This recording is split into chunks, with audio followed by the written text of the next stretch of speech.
د بخونکي او مهربان خدای په نوم درنو کتونکو زه یم ستاسو ورور ستاسو قربا حبیب الله همدرد او تاسو ګورئ لټون نیوز.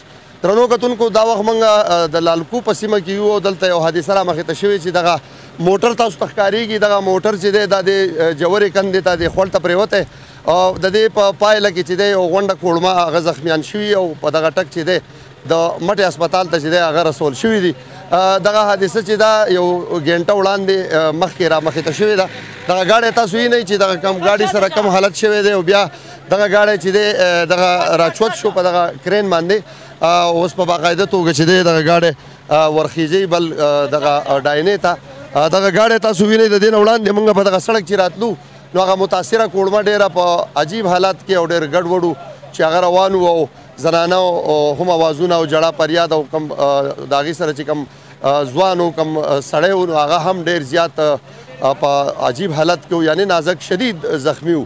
دغسې زنانه و سرونه هم چې دی وینې ته بهېدې او دغه حادثې چې دی هغې دپاره یو ډېر لوی زیان دغه هم رامخې ته کړو. او بل موږ غوښتل چې دغه فوټیج تاسو سره شریک کړو خو دا زنانه چې دی هغې لوپټې وغیره نه وې ډېر زیات په دغه حالت کې نو موږ د هغې فوټیج اخیستل چې دی هغه موږ ښه ونه ګڼل. د پښتنو د روایاتو تر مخه موږ د هغې هغه فوټیج تاسو سره شریک نه کړی شو. دغه ګاډی البته د هغې تاسو سره شریکوو چې دغه ګاډی چې دی دغه حادثې نه پس په دغه ډاینه کې وړل کېږي او دغسې چې دی دغه کسان تاسو وینئ سو د مخې ده پولیس هم په دې کې لګیا دي د دې سره په دغه ګاډي راویستو کې چې دی د دې ځای انتظامیه چې د هغه په نره ولاړه ده. دغه یو ملګری دی دغه ملګري سره تپوس کوو. السلام علیکم جی. السلام علیکم. وعلیکم السلام. نوم هم څه دی جی؟ اکبر مې نوم دی جی. دې ځای اوسېدونکی یم. پس اکبر صاحب هغه ځای نه واپس پر اوس باندې راغی او دې ځای ته ولوېده نو الله دې خیر کړي څه زخمیان پکې شته الله دې بچ کړي. موږ ولیده زنانه هم زخمیانې وې او سړي مو. دا څو تعداد و تاسو دلته چې دا څلور زنانه دي او دوه واړه دي یو سر ډرور دی. څلور زنانه دوه واړه یو ډرور دی او دغه ټول زخمیان دي؟ ټول زخمیان دي جی.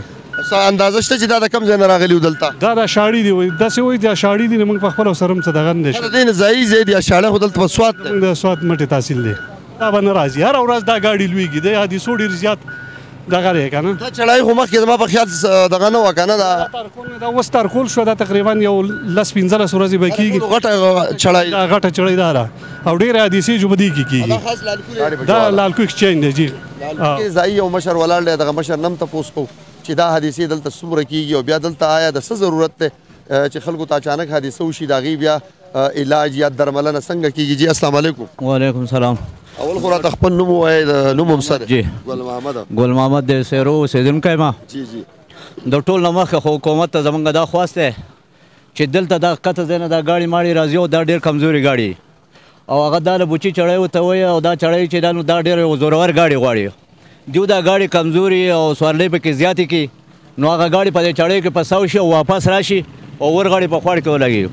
نو په کار دا د حکومت له چې دلته خو هسپتال هم نږدې نشته یا داسې وکړي موږ له دغه د ریشکو دغه ګاډي ورته وایي که څه ورته وایي دغه ګاډي نو په وخت ضرورت کې موږ خو د ریځۍ خلک یو او ډېر ښه تعاون ورسره کوو خو زموږ هم د وسه نه وي لکه ګاډی یو نیم را سره وي هغه یا ایمرجنسي له تلی وړوکی وړی یا زنانه وړي که نه نو چې دغه ګاډی دلته منظور کړي یا مطلب داسې هسپتال وختي طور سره علاج پکې کېږي یا دغه مریض څنګه مطلب اوس چې څوک زخمیان شي چې مقامي یو ځای او چې یو ځای یو ګاډی که دې ته اړې صخرې چوکۍ لی ورکړي نو هم ښه خبره ده ولې موږ به ټلیفون کوو ګاډی موږ ته رارسي اوس دا کس پکې مړ شو نو خدای خبر چې دی به 2 غنټې پروت 3 غنټې به پروت که نه نو که کله دغه ګاډی وي او موږ دستي ټلیفون کوو موږ به دا مریض هسپتال ته ورسوو او د دې په دې غور وشي بل دا ده چې د علاقې ګاډی نو کوم ګاډی چې نشي هغه ته پکار ده چې سوارلۍ ته کوځي که سوارلۍ ته نه کوځي د علاقې ګاډي دی ښه ګاډي دی په هغې کې دي ځي نو دې خلکو ته به تکلیف نه هغه خو ناشنا خلک ته دا کمزوري ګاډي راولي هغه ګاډی ونخلي او واپس راشي په خوړ کې ولګي خو دقه ده چې نن مطلب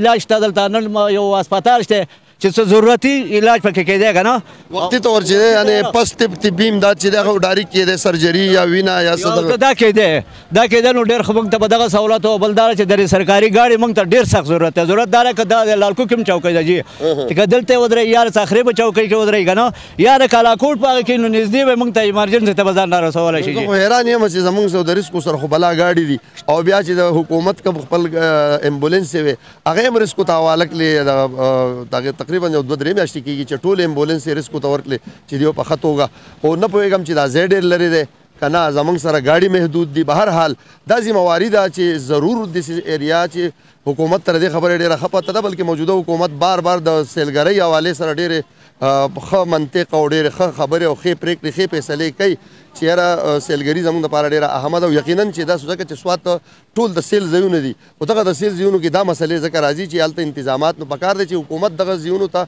مکمل د صحت کم از کم سپیشل ریسورسز د دغه ملګري په خبره چې دی هغه ورکړي. درنو کتونکو تاسو اورېده ویل کېږي چې دغه فیملي چې کومه وه دا د اشاړي سیمې نه راغل وه، نږدې دی، اشاړی دومره لرې نه دی او دوی تلل بره ګبین ته چې دا د ټولو لویه چړایي د کتونکو د دې نه مخکې دا چړایي چې وه په دې باندې دا ترکول نه و، نو د دې غاړې چې به کله هم ګاډي تلل نو ډېر زیاته به مشکل به و په تګ کې.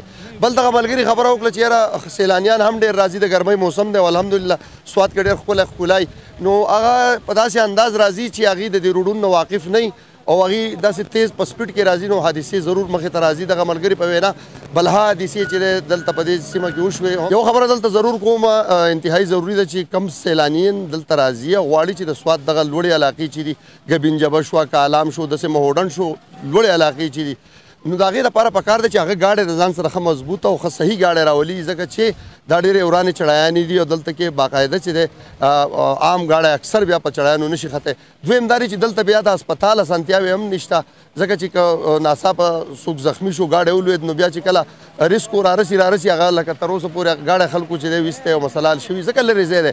نو یو خو د حکومت نه دغه خلک دا هم غواړي چې کم از کم داسې ځایونه چې د سیل دي د دې یو مرکز له غټ هسپتال ورکړی شي، ایمرجنسي سینټر ورکړی شي، نو کم از کم دومره به شي چې که داسې حادثې کېږي هغه به بر وخت چې دی هغې ته به خلک رارسي.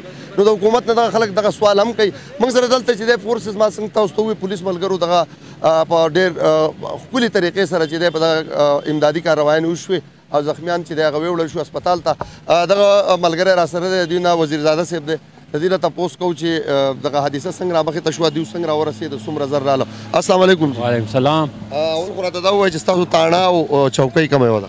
زمونږ جی چوکۍ صخره ده او تاڼه کالاکوټ دی. تاڼه کالاکوټ دی.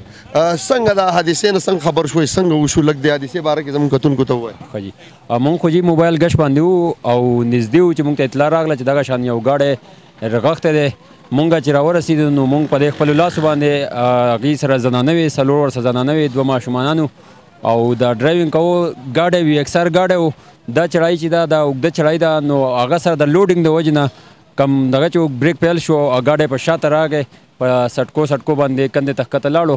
نو کم ډرایور چې و عمر رحمان چې پلار نوم یې فضل مولا دی، د اشاړي اوسېدونکی دی، الله تعالی دې وبخي، هغه پکې وفات شوی دی او نور زخمیان پکې شکر الحمدلله بچ دي، ماشومانان پکې هم بچ دي او د الله د وسه دا بل دویم تاسو خبره وکړه چې د هسپتال او دغه نو زمونږ په ذهن کې هم زما نن دویمه ورځ ده چې دلته ټرانسفر شوی دی. نو دلته د 1122 سرویس مونږ سره نشته. نو زه به په خپله خطو کتابت هم راولم او د دې سوشل میډیا په ذریعه زه هم دا ریکویسټ 1122 ته کوم چې کم از کم مونږ ته دلته یو امبولانس لازمي پکار دی، ځکه ستاسو خبره صحیح ده چې دلته د ترانسپورټ ډېره غټه مسله وي، ځکه چې کم ګاډي راځي نو هغوی خپل فیملیانې راوسي ډکې، خالي ګاډي مشکله باندې دلته میلاویږي. نو دغه زما ریکویسټ دی چې دغه باندې عمل درآمد وشي او 1122 دلته امبولانس لازمي پکار دی.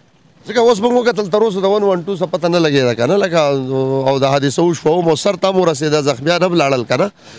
نو ما دغه تجویز ما چې کومه خبره کوله ستاسو نه وړاندې ما غرض دا دی چې د سیل ځایونه چې دي د هغې یو مرکز دی، هلته یو ایمرجنسي سینټر ضرور پکار دی، ځکه چې دلته په زرګونو په لکونو سیلانیان نازي او هغه دې سیمو ته راځي. نو داسې حادثات چې دی هغه هم نیچرلی هم امکان لري چې لکه دومره خلک راځي ناشنا ځایونو ته. پکار دی چې داسې یو ریسورس سینټر پکار دی چې داسې یو سینټري مرکزي چې دا کوم د سیل دا پوینټونه دي په هر پوینټ باندې یو ښه سینټر جوړ کړی شي. دغه ملګري هم دغه تجویز او دغه د حکومت نه خواست کوي. درنو کتونکو څنګه چې ما تاسو ته وړاندې ووایي چې کوم خصوصي سیلګر چې دلته دي هغې ته یو ځل بیا ریکویسټ کوم چې پلیز داسې حادثات چې دی هغه رامخې ته کېږي، ګاډي هم صحیح راوستل پکار دي او بیا مقامي خلکو سره چې کم از کم تاسو ته پته وي چې هغې ته دا پته وي چې هغه ډرایور ته دا ویلی شي چې دلته ډېر غټ جم دی، دلته داسې ټن دی، دلته داسې یا داسې څه طریقه کار دی، خپل ګاډي د ځان سره مضبوط راولئ. باقي حادثه د قسمت خبره هم ده، خو احتیاط تر هر څه وړاندې دی، احتیاط په موږ ټولو فرض دی. هم د دې سره چې دی زموږ دغه پروګرام وخت خپل پای ته رسي، چېرته چې ښاد آباد او بریالي اوسئ. او د دغه پولیس رور زموږ چې دی د وزیرزاده صاحب هم مننه کوم چې زموږ سره دغه خپلې خبرې شریکې کړې. د دې ټولو ډېره مننه کوم. د دې سره د پروګرام وخت خپل پای ته رسي. د لوی الله په امان.